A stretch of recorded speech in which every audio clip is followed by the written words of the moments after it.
एक समय की बात है। भगवान गौतम बुद्ध एक गांव में धर्म सभा को संबोधित करने आए हुए थे। उसी गांव में एक सेठ भी रहता था। सेठ का नाम रतनचंद था। जब यह बात सेठ को पता चली तो उनके दर्शन करने के लिए सेठ रतनचंद भी आए और साथ में ढेर सारे उपहार महात्मा बुद्ध को भेंट स्वरूप देने के लिए अपने साथ लेकर आए। उस धर्म सभा में उपस्थित जितने भी लोग आए हुए थे, जितना भी जन समूह था, यह सब देखकर दंग रह गया और एक बार तो वाह वाह कर उठा। और यह सब देखकर सेठ रतनचंद बहुत प्रफुल्लित हुआ। उसका सिर गर्व से तना जा रहा था। महात्मा बुद्ध के साथ जब सेठ रतनचंद का वार्तालाप शुरू हुआ तो सेठ रतनचंद ने बताया कि नगर के अधिकतर विद्यालयों, अनाथालयों और चिकित्सालयों का निर्माण उसने ही करवाया है। इसके साथ ही उसने नगर में किए हुए कई दान, धर्म, दक्षिणा आदि जो भी उसने करवाए सब महात्मा बुद्ध को गिनवा दिए। साथ ही सेठ रतनचंद ने महात्मा बुद्ध से कहा कि आप अभी जिस सिंहासन पर बैठे हैं वह भी मैंने ही भेंट किया है। और ऐसे ही उसके द्वारा किए गए दान धर्म की कई बातें उसने सेखी बघारते हुए महात्मा बुद्ध को कही। सेठ रतनचंद ने जब जाने की आज्ञा चाही तो महात्मा बुद्ध बोले कि रुको, जो कुछ आप अपने साथ लाए हो वह सब यहाँ छोड़कर जाओ। यह सुनकर सेठ रतनचंद जी बड़े आश्चर्यचकित हुए और बोले कि भगवान, जो भी मैं कुछ लाया था सब आपके समक्ष अर्पित कर दिया है और अब मेरे पास कुछ भी नहीं है।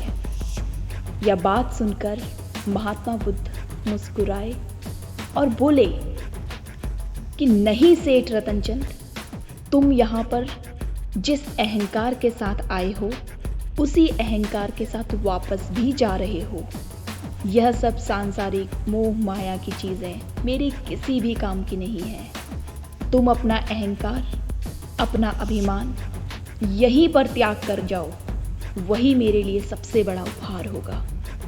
महात्मा बुद्ध की यह बातें सुनकर सेठ रतनचंद भाव विभोर होकर उनके चरणों पर नतमस्तक हो गया और उसके अंदर समाया हुआ सारा अहंकार आंसू बनकर गौतम बुद्ध के चरणों को धो रहा था।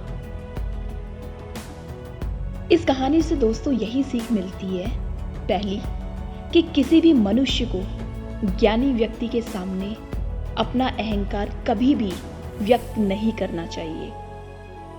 और दूसरी यह कि व्यक्ति यदि कोई समाज के हित के लिए कोई काम करता है तो उस पर उसको अभिमान कभी नहीं करना चाहिए, बल्कि यह सोचना चाहिए कि इस महान कार्य के लिए और इस महान कार्य के बदले वह कितना पुण्य कमा रहा है, और यही एक सच्चा धर्म होता है।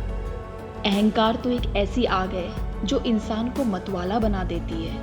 अहंकारी इंसान स्वयं को सर्वश्रेष्ठ समझने के साथ दूसरों को तिरस्कृत करता है। यह व्यक्ति को मतलबी और खुदगर्ज बनाता है और निडर और शक्तिशाली होने का एक झूठा अनुभव करवाता है। और वह यह बात भूल जाता है कि घमंड से आदमी फूल तो सकता है पर फल कभी नहीं सकता।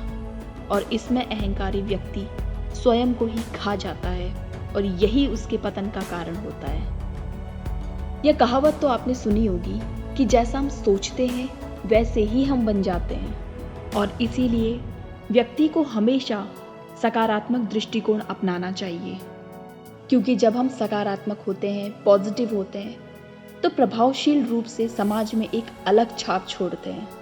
और यह आशावादी सोच हमें आत्मविश्वास के साथ जीवन को सही तरीके से आगे बढ़ने में मदद करती है। आई होप दोस्तों यह कहानी और इस कहानी से मिलने वाली सीख आपको ज़रूर पसंद आई होगी, तो लाइक करना मत भूलिएगा।